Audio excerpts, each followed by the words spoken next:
Gensio, je suis une création. Je devais accomplir ma mission initiale, devenir une arme. Nous pouvons commencer le siège de Nemesos. Un bombardier envoyé par le chef de guerre. Il avait lancé un abordage sur le Fenrir. Alors tu peux m'expliquer pourquoi tu trahis l'armée indépendante? Le capitaine Alexander n'est pas idiot. Il sait qu'il a déjà perdu. Je ne suis pas la personne qui a ordonné la fermeture du hangar du Fenrir.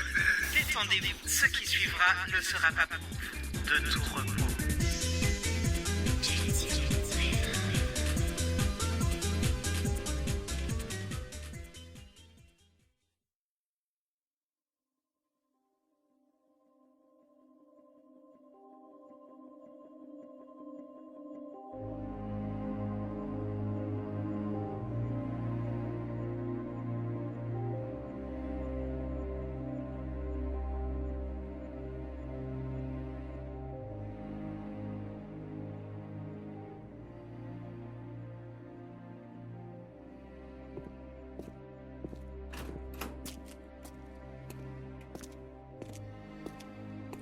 Monsieur Sayrive, Lieutenant, je vous apporte le rapport du bombardier XK-0357.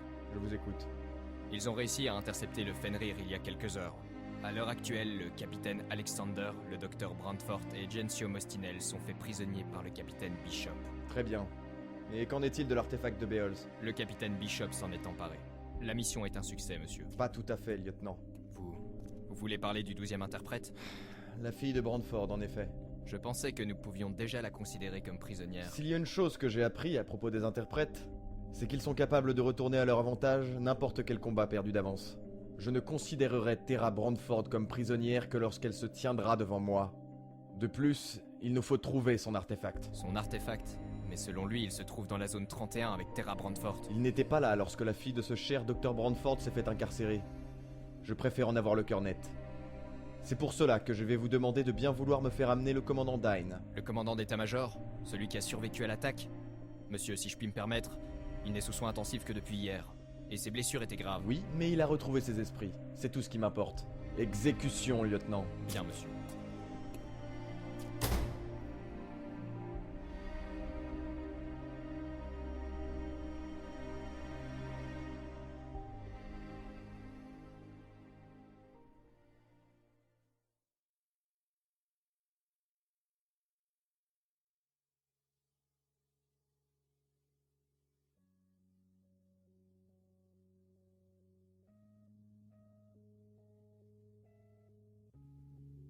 L'être humain. Dans mes souvenirs, lorsque j'étais enfant et adolescent, j'ai eu l'occasion de rencontrer une grande variété de personnes. Ne vous endormez pas, Alexander, pas encore. Nous avons besoin de vous. Et puis, regardez, vous faites peur à ce jeune homme. Je pense que nous avons énormément à apprendre de nos contemporains. Leur caractère, leurs actes, leurs personnalités sont comme des livres ouverts, permettant de comprendre leur fonctionnement de pensée. Tout du moins, de l'appréhender. Voyez-vous, Alexander, j'ai un petit problème. J'ai rencontré une multitude d'êtres humains. Des amis, des ennemis, des gens que j'ai aimés, que j'ai détestés. J'en ai rencontré des ordures, des brutes, des gens que j'ai pensés idiots. Ma mission est de ramener Gensio, ici présent, à Nemesos. Mais aussi l'artefact que vous avez arraché au Mara. Mais il y a un type de personne que j'ai très peu rencontré et que je n'arriverai jamais à appréhender, juste à haïr. Et malheureusement, nous allons sûrement passer un très désagréable moment dans les minutes qui suivent. Des personnes dont la simple raison d'existence est de prendre du plaisir à torturer, physiquement ou moralement. Des personnes que notre langage qualifie de pervers. Alors, par avance, je vous demande de bien vouloir accepter mes excuses les plus plates. Vous êtes bien placé pour me comprendre. Notre métier et notre devoir nous demandent parfois de faire des choses dont on a horreur. Des personnes comme le capitaine Bishop. Ah, je comprends votre silence, Alexander. Mais cela n'est vraiment pas à votre avantage. Adjudant, Monsieur? posez sur cette table le caisson. Bien, monsieur. Bishop nous tenait prisonniers dans le poste de commande du Fenrir depuis un peu plus d'1 heure. J'étais attaché à une chaise et mes liens étaient les mêmes que ceux de Sarah et Brandford. Nous formions un triangle que les soldats pouvaient facilement surveiller. Alexander, quant à lui, était aussi attaché, mais pour une raison que j'ignore, Bishop avait voulu que sa chaise soit éloignée de la nôtre. À travers la baie vitrée, je pouvais voir les étoiles scintiller. La nuit était tombée et cela faisait maintenant à peu près 48 heures que Nemesos avait été assiégé. Il ne fallait plus que quelques heures avant que nous arrivions. Voilà, monsieur. Ah, parfait. Voilà la source de bien des problèmes. Le cylindre contenant l'artefact de Beholz, l'adjudant Taylor venait de le déposer sur une table proche de nous. Bordel, Bishop, vous avez... Oh, monsieur Brantford, votre vocabulaire, s'il vous plaît. Vous reconnaissez ce caisson? Il contient l'artefact. Oui, exactement. Avez-vous eu l'occasion de travailler sur l'artefact depuis votre décollage, docteur? Ouais. Très bien. Alors, finalement, c'est peut-être à vous que je vais devoir demander le code à composer pour l'ouvrir.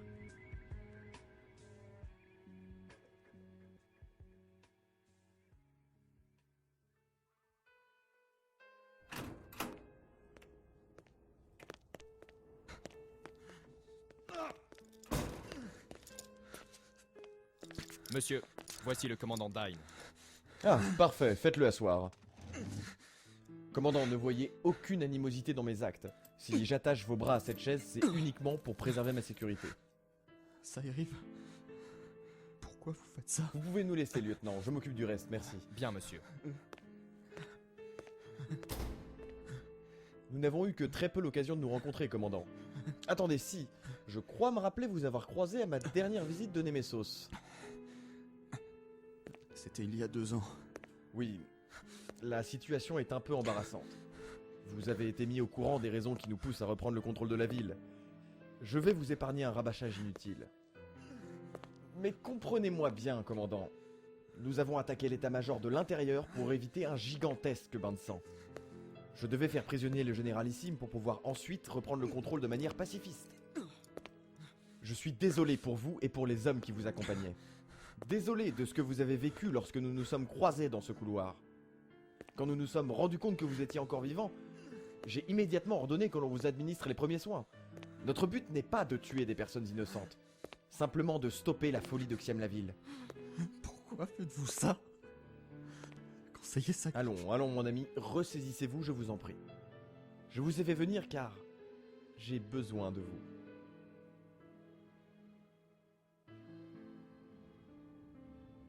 Un code?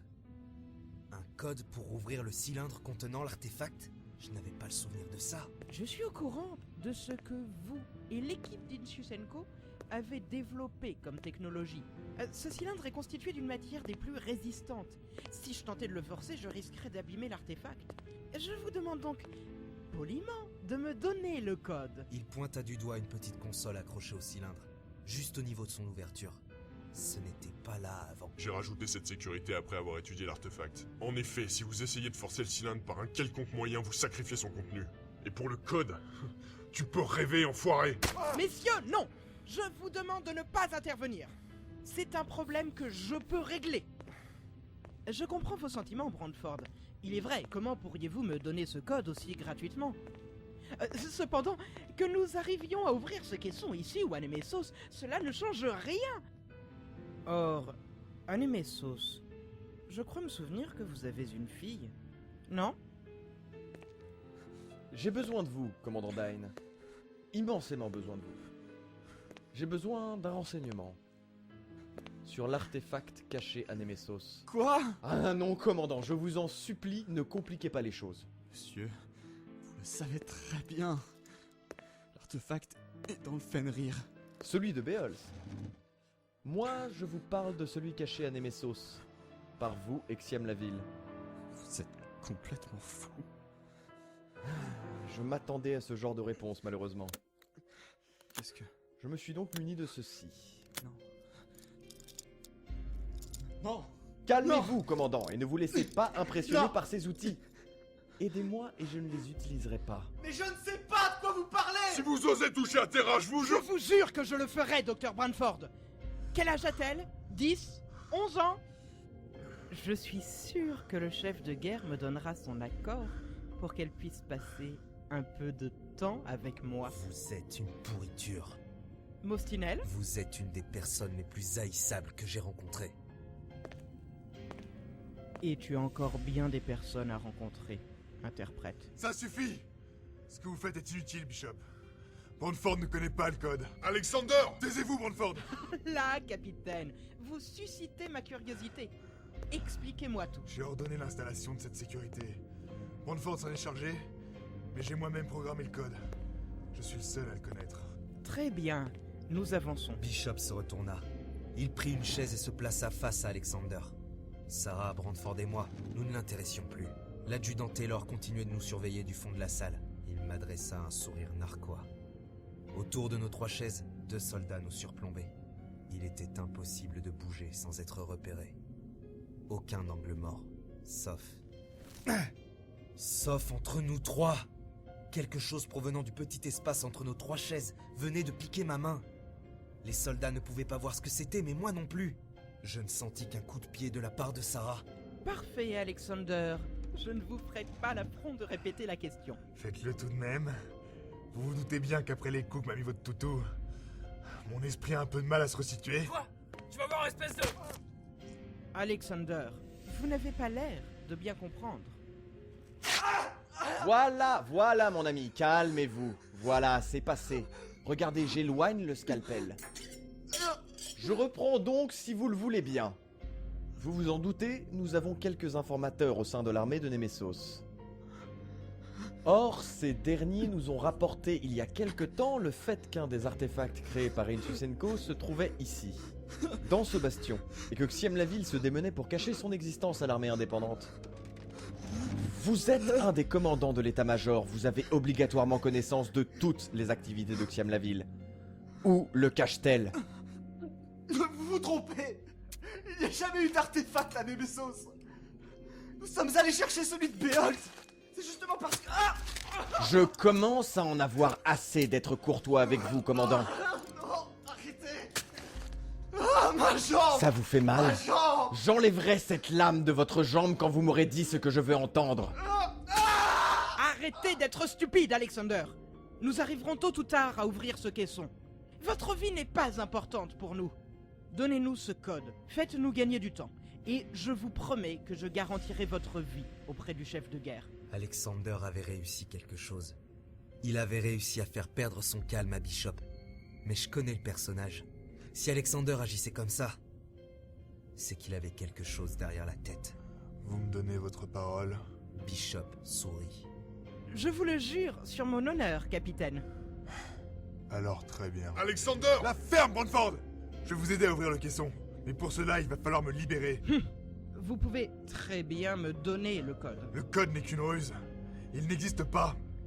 Pour ouvrir ce caisson, les empreintes de mes 5 doigts de la main droite doivent apparaître sur la console. Tu nous prends pour qui? Bougez encore une fois de votre poste, adjudant Taylor, et je vous promets que je vous colle moi-même une balle entre les 2 yeux.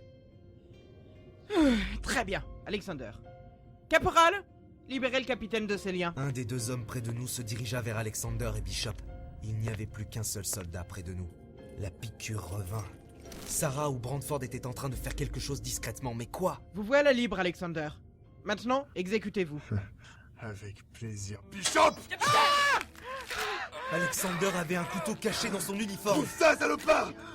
Espèce de gros porc! Alexander s'était précipité sur Bishop avec son couteau et avait réussi, avant d'être maîtrisé, à sectionner la joue de Bishop. Ce dernier perdait beaucoup de sang et sa bouche se prolongeait jusqu'à mi-joue. Le soldat près de nous ne nous prêtait plus attention et je sentais mes liens se desserrer.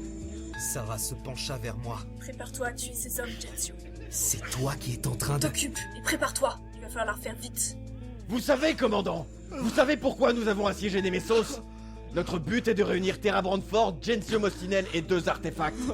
Une fois que cela sera fait, nous partirons. Nous n'avons que faire de ce bastion civil. Sans son armée, il n'est plus d'aucune utilité. Écoutez-moi, commandant, écoute-moi! Ce que tu vis, le massacre qui s'est produit à Behold, tout est de la faute de Xiam-la-Ville. À elle et à sa folie! Voulez-vous qu'on fasse de lui, capitaine? Écartez-vous! Tu m'as défiguré! Dites-moi! Pour qui tu te prends? Bordel, il va le tuer! Gensio. Mes liens se desserraient de plus en plus. Et merde. Il fallait que j'utilise mes pouvoirs dès que je serais libéré. Se représenter l'espace, le temps. Bishop est au fond de la salle. 2 des 3 soldats tiennent Alexander. L'autre est à côté de moi et regarde la scène. Il est ma première cible. Il n'y avait plus qu'à attendre le signal. Arrêtez. Une dernière fois, où se trouve l'artefact caché à Nemesos? Je ne sais pas. Je ne sais pas. Très bien. Allez, Sarah, allez. Dépêche-toi. Calme-toi, commandant, calme-toi. Voilà, c'est fini. Ça y est, t'as été un bon garçon. Tu sais, commandant, tu sais pourquoi je te posais cette question? En réalité, aucun espion ne nous a précisé que Xiam la Ville avait caché cet artefact. Je voulais juste vérifier que toi et Xiam la Ville n'étiez pas au courant de son existence. Merci.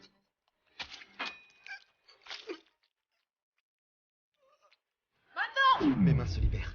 Vite, le soldat le plus proche, il faut qu'il lâche son arme. Gensio! Un des soldats qui tenait Alexander se retourne face à nous, la main sur son arme. Vite, le fusil du premier. Attrapé! Lâche cette... Gensio, derrière toi! Le soldat à terre, il s'est relevé et se jette sur moi. Baisse-toi! Sarah avait lancé son couteau en plein visage du soldat. Arrêtez! Si vous bougez, j'explose la cervelle d'Alexander! Taylor! Bordel, Taylor! L'adjudant se précipite sur Brandford. Brandford réussit à stopper l'adjudant grâce à son fusil. Lentement, il s'approcha de lui et pointa le canon sur son visage. Non! Non! Non!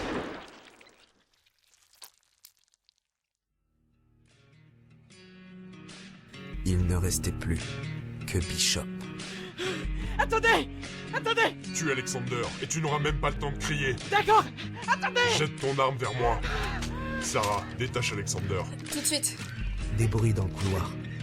Des soldats nous avaient entendus. Bordel, on a fait trop de bruit. Attendez. Je posai mes mains sur les battants de la porte du poste de commande. Ok, je l'ai scellé. Ok, on gagne un peu de temps. Ça va, Alexander? Donne-moi ton flingue. Alexander! Donne-moi ce putain de flingue! Alexander se saisit du pistolet de Brandford. Il avait attrapé Bishop par le col et le traîna jusqu'au mur. Attendez! Capitaine! Il tourna la tête vers moi. Ses yeux, ils étaient injectés de sang. Gensio, laisse-le. Brandford posa sa main sur mon épaule. Je le regardais, et je regardais Alexander de nouveau. C'est dans cet échange, à ce moment précis, que je compris que nous n'étions que des hommes. Ainsi, je le laissai faire. Alexander pointa le canon de son pistolet sur l'entrejambe de Bishop. Alors, Bishop! Tu domines maintenant, sale porc! Toi, Cyril, le chef de guerre, vous avez assassiné mes hommes! Bishop perdait connaissance, pendant qu'Alexander rapprochait son visage de son oreille. Si l'au-delà existe, Bishop, je te jure qu'il sera rapidement rejoint par eux. Tu entends, sale porc? Ne crève pas tout de suite, hein. Écoute-moi, je te jure de tous vous crever! Lentement, il leva le canon pour le faire glisser sur le front de Bishop. Passe devant, pourriture. Et salue mes hommes de ma part.